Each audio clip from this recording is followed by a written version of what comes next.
नमस्कार दोस्तों, अगर आपको भी बेंगलुरु और दिल्ली के बीच खेला गया आईपीएल का 24वां मुकाबला पसंद आया हो तो इस वीडियो को दिल से एक लाइक जरूर करें। नमस्कार दोस्तों, आईपीएल 2025 का 24वां और अब तक का सबसे रोमांचक सांसों को रोक देने वाला महामुकाबला आज आईपीएल इतिहास की दो बड़ी टीमें रॉयल चैलेंजर्स बेंगलुरु और दिल्ली कैपिटल्स के बीच एम चिन्ना स्वामी स्टेडियम बेंगलुरु में खेला गया। ऐसे में मुकाबले की शुरुआत हुई दिल्ली के टॉस जीतने को लेकर। जी हां, आज के इस रोंगटे खड़े कर देने वाले महामुकाबले में कप्तान अक्षर पटेल ने टॉस जीता और पहले गेंदबाजी करने का फैसला किया और विपक्षी टीम बेंगलुरु को बल्लेबाजी के लिए आमंत्रित किया था। फिर मुकाबला शुरू हुआ। रनों की बारिश करने के इरादे से बेंगलुरु की ओर से किंग विराट कोहली और फिलिप्स साल्ट ओपनिंग बल्लेबाजी करने के लिए मैदान में उतरे। दोस्तों, इन दोनों ही बल्लेबाजों के कंधों पर इस महामुकाबले में अपने टीम को एक विस्फोटक ओपनिंग शुरुआत दिलाने की बड़ी जिम्मेदारी थी और ऐसा ही कुछ बेंगलुरु के दोनों ही ओपनिंग बल्लेबाजों से देखने को भी मिला। जी हां, पहला ओवर तो दोनों ही बल्लेबाजों ने सूझबूझ के साथ बल्लेबाजी की, लेकिन दूसरे ओवर से दोनों ही बल्लेबाजों ने मैदान में आतंक मचा दिया और दिल्ली के गेंदबाजों के खिलाफ विस्फोटक अंदाज में ताबड़तोड़ बल्लेबाजी करते हुए पहले 3 ओवर में ही स्कोरबोर्ड पर 53 रन लगा दिए। आपको बता दें, इसमें से 30 रन तो स्ट्राइक पर खड़े बल्लेबाज फिलिप्स साल्ट ने मैच के तीसरे ओवर में बटोरे, जहां पर उन्होंने 4 तेज तर्रार चौके तो 2 गगनचुंबी छक्के चढ़ दिए। दोस्तों, पावर प्ले का दोनों ही बल्लेबाज बेहतरीन तरीके से फायदा उठाते हुए दिल्ली के खिलाफ मैदान में नजर आ रहे थे, लेकिन तभी मैच के चौथे ओवर में ताबड़तोड़ बल्लेबाजी कर रहे फिलिप्स साल्ट एक बड़ी गलती कर बैठे और 1 रन चुराने के चक्कर में केएल राहुल के हाथों रन आउट होते हुए अपना कीमती विकेट गवा बैठे। आपको बता दें, फिलिप्स साल्ट 17 गेंद में 37 रन की एक विस्फोटक पारी खेल आउट हुए। ऐसे में बड़ा झटका लग जाने के बाद अब बेंगलुरु की ओर से मैदान में उतरे देवदत्त पडिक्कल। लेकिन दोस्तों, इसके बाद एक तेज रफ्तार से आगे बढ़ रही बेंगलुरु की रन गति अचानक से धीमी हो गई। मैदान में खड़े दोनों ही खिलाड़ियों के बल्ले से गेंद ठीक तरीके से लगती हुई भी मैदान पर नजर नहीं आ रही थी,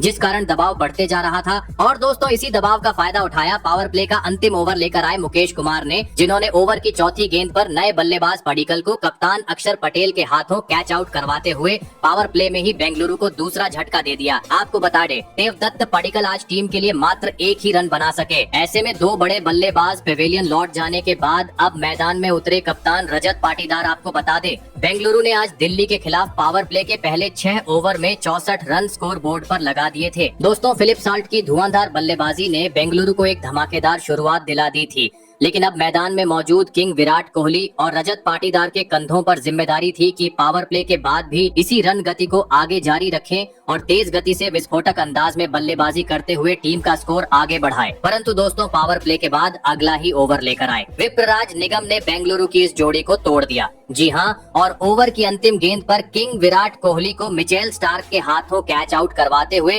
बेंगलुरु को इस मुकाबले का सबसे बड़ा झटका दे दिया। आपको बता दें, विराट कोहली आज मात्र 22 रन बना पाए। ऐसे में बेंगलुरु की डगमगाती पारी को देख अब कप्तान पाटीदार का साथ निभाने मैदान में उतरे लियाम लिविंगस्टोन। लेकिन दोस्तों, दिल्ली की तूफानी गेंदबाजी के सामने लिविंगस्टोन भी आज टीम के लिए कुछ खास योगदान नहीं दे पाए और 2 ओवर बाद ही मोहित शर्मा की पटकी हुई गेंद को सीमा रेखा के पार पहुंचाने के चक्कर में आशुतोष शर्मा को एक आसान सा कैच थमाते हुए पवेलियन का रास्ता नाप लिए। आपको बता दें, लियाम लिविंगस्टोन 4 रन बनाकर आउट हुए। दोस्तों, दिल्ली की घातक गेंदबाजी के सामने आज बेंगलुरु का बल्लेबाजी क्रम बिखरता हुआ नजर आ रहा था, क्योंकि अभी तक 100 रन भी स्कोर बोर्ड पर नहीं लगे थे और 4 महत्वपूर्ण बल्लेबाज पवेलियन लौट चुके थे। दबाव पूरी तरीके से बेंगलुरु के खेमे में था। ऐसे में अब मैदान में उतरे जितेश शर्मा। फिर यहाँ से अगले 2-3 ओवर तक तो पाटीदार और जितेश शर्मा के बीच एक शानदार साझेदारी देखने को मिली, लेकिन मैच का 13वां ओवर लेकर आए जादुई गेंदबाज कुलदीप यादव ने बेंगलुरु की इस जोड़ी को भी तोड़ दिया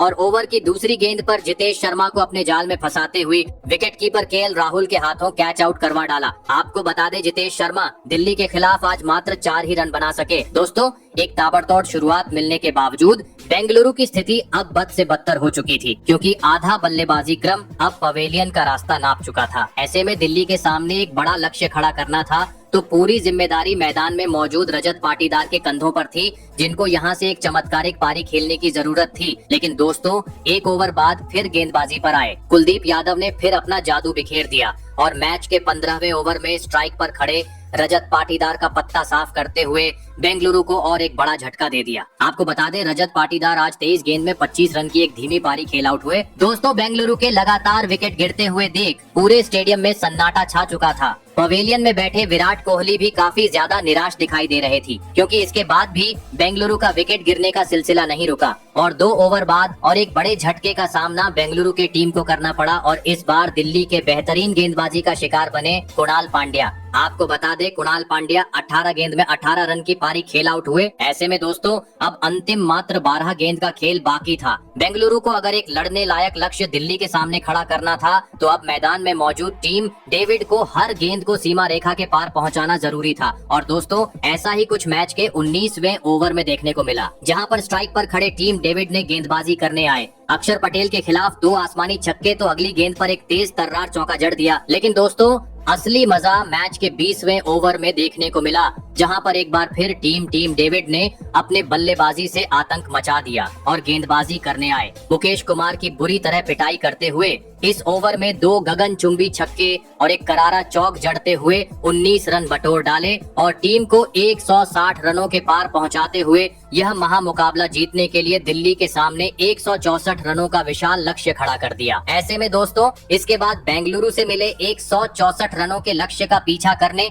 दिल्ली की ओर से फाफ डू प्लेसिस और जैक फरेजर बल्लेबाजी करने के लिए मैदान में उतरे। दोस्तों बेंगलुरु ने दिया हुआ लक्ष्य बड़ा था, ऐसे में दोनों ही बल्लेबाजों पर ताबड़तोड़ शुरुआत दिलाने की बड़ी जिम्मेदारी थी। लेकिन दोस्तों बेंगलुरु के खिलाफ इस महामुकाबले में लक्ष्य का पीछा करते हुए दिल्ली की शुरुआत काफी खराब रही। जी हाँ, और दूसरा ओवर लेकर आए तूफानी गेंदबाज यश दयाल ने अंतिम गेंद पर स्ट्राइक पर खड़े फाफ डू प्लेसिस को कप्तान रजत पाटीदार के हाथों कैच आउट करवाते हुए दिल्ली को जल्दी ही एक बड़ा झटका दे दिया। आपको बता दें फाफ डू प्लेसिस इस महामुकाबले में मात्र 2 ही रन बना पाए। वही दोस्तों फाफ डू प्लेसिस के विकेट गिर जाने के बाद दूसरी छोर पर खड़े ओपनिंग बल्लेबाज जैक फरेजर भी इसके बाद ज्यादा वक्त तक बेंगलुरु के गेंदबाजों का सामना नहीं कर पाए और अगले ही ओवर में भुवनेश्वर कुमार की गेंद को सीमा रेखा के पार पहुंचाने के चक्कर में विकेट कीपर जितेश शर्मा के हाथों कैच आउट होते हुए पवेलियन का रास्ता नाप लिए। आपको बता दें जैक फरेजर 7 रन बनाकर आउट हुए। दोस्तों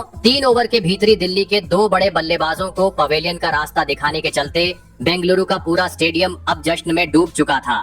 ऐसे में अब दिल्ली की ओर से इम्पैक्ट प्लेयर के रूप में मैदान में उतरे अभिषेक पोरेल और अनुभवी बल्लेबाज केएल राहुल। लेकिन दोस्तों पावर प्ले में चल रही बेंगलुरु की घातक गेंदबाजी के सामने दिल्ली की यह जोड़ी भी ज्यादा वक्त तक संघर्ष नहीं कर पाई और मैच के 5वें ओवर में गेंदबाजी करने आए भुवनेश्वर कुमार ने दिल्ली को और एक बड़ा झटका दे दिया और इस बार उनके घातक गेंदबाजी का शिकार बने अभिषेक पोरेल। आपको बता दें अभिषेक पोरेल 7 गेंद में 7 रन की पारी खेल आउट हुए। दोस्तों बेंगलुरु के घातक गेंदबाजी के सामने पावर प्ले में ही दिल्ली अपने टॉप 3 बल्लेबाजों को गंवा चुकी थी। ऐसे में अब मैदान में उतरे कप्तान अक्षर पटेल। आपको बता दें खराब शुरुआत के चलते आज दिल्ली पावर प्ले के 6 ओवर का खेल खत्म होने तक 39 रन स्कोर बोर्ड पर लगाने में सफल हो पाई थी। दोस्तों बेंगलुरु में दिए हुए लक्ष्य के करीब पहुंचना था तो मैदान में मौजूद केएल राहुल और अक्षर पटेल को अपनी जिम्मेदारी को समझते हुए एक साझेदारी बनाना जरूरी था। लेकिन दोस्तों पावर प्ले के बाद बेंगलुरु की घूमती हुई गेंद को मैदान में मौजूद दोनों ही बल्लेबाज समझ ही नहीं पा रहे थे। चौका तो छोड़ो, इक्का दुक्का रन बनाने भी दोनों ही बल्लेबाजों के लिए कठिन हो रहे थे और दोस्तों इसी के चलते दबाव बढ़ते जा रहा था और इसी दबाव का फायदा उठाया 9वां ओवर लेकर आए सुयश शर्मा ने, जिन्होंने चौथी गेंद पर दिल्ली के कप्तान अक्षर पटेल को